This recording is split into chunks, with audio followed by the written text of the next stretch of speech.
মানুষ ভাবে মা কালী শুধু ভয়ঙ্কর, কিন্তু কেউ কি দেখেছে সন্তানের জন্য নিজের হাতে অন্ন রাধা সেই মায়ের রূপ?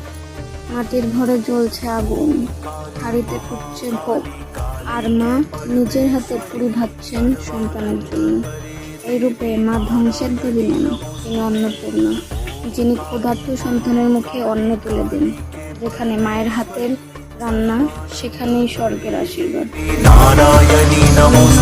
নদীর ধারে তিন রূপে বসে আছেন মা, নিস্তব্ধ প্রকৃতি যেন থমকে গেছে।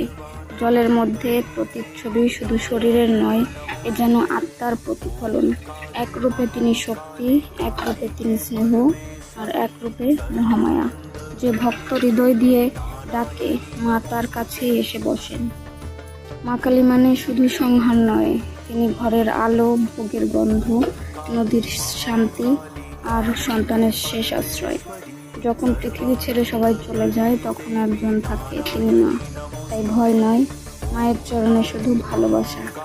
মা মাটির মধ্যেই থাকেন, সন্তানের অন্নে, জলে, ভালোবাসায়। জয় মা কালী। काली महाकाली काली के परमेश।